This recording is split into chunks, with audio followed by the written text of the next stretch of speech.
Dictation start now. Mr. Vice Chairman Sir, many brilliant speakers have preceded me.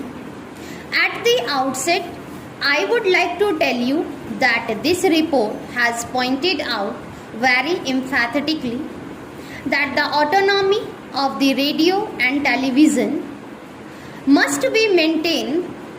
The principle of autonomy has already been enunciated by the Chanda Committee.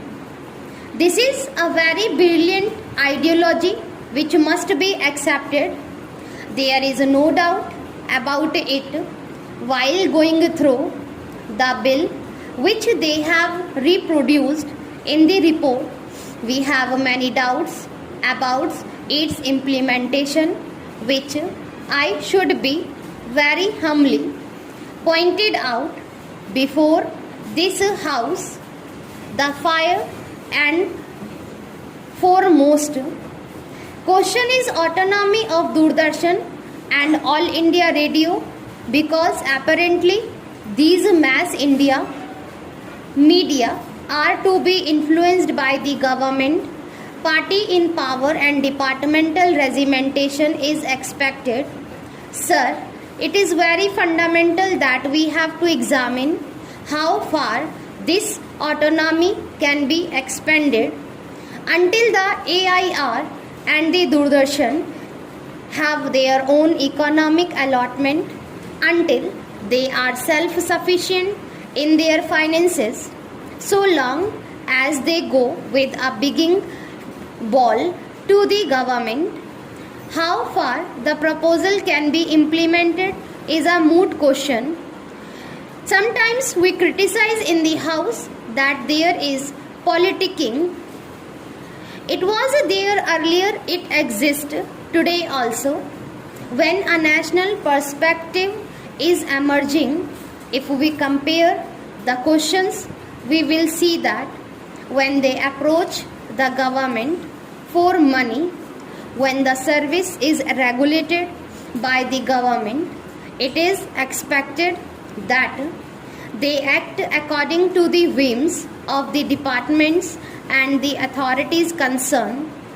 While we are going to have such a change, we see in this report what is reported to be happening in other countries of the world. Only very recently, France has enacted a law which has been reported in this book, where they have said that the parliament in France has made an act, and what are the cardinal principles they have accepted? They have accepted that a reorganization be made and established a service. The service is controlled by a board of governors comprising half from the state, 2 from parliament, representatives of the program companies, and 2 representatives of the staff elected by the unions.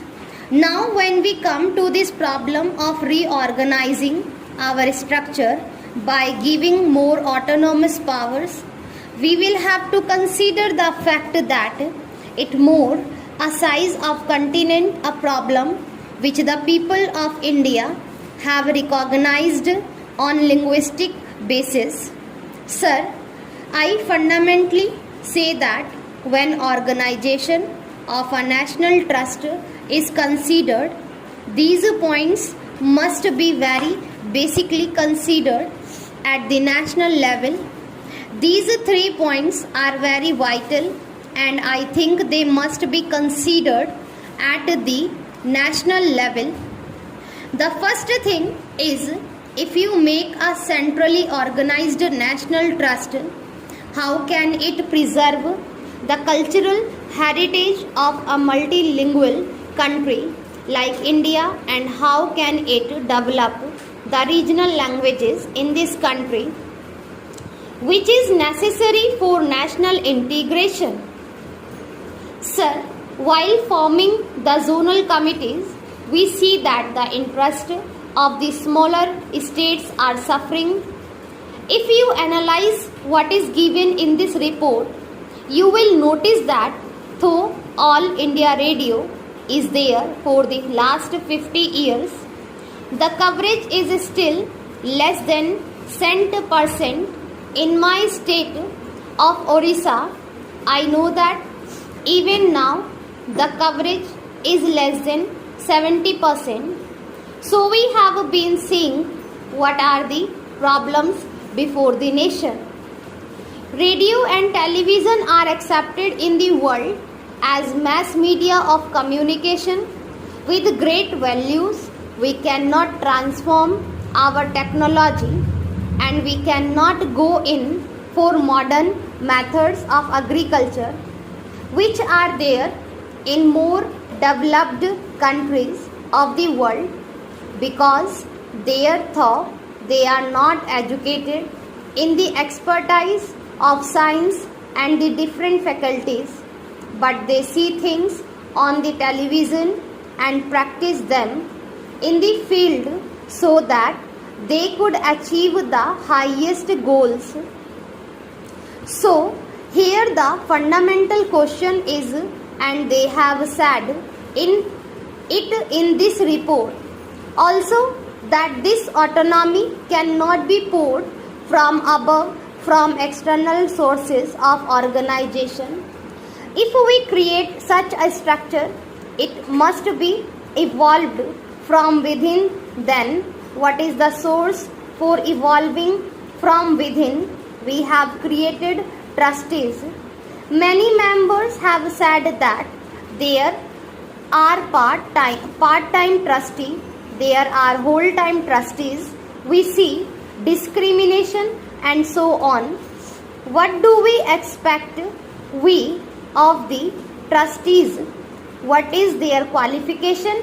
There will be nominated trustees. Amongst them, there will be a man of eminence in science and other of culture. These are the only two qualifying clauses it forming the trust. But the most fundamental thing is, if you want to increase the efficiency, if you want professionalism to grow so that you have a powerful media of radio and Doordarshan, then should we not recognize people who have worked for 30 or 40 years, professional people who are recognized in the field, the workers and artists who have suffered immensely and who have worked for the success of this thing? Should they not be recognized? This is very relevant question at present.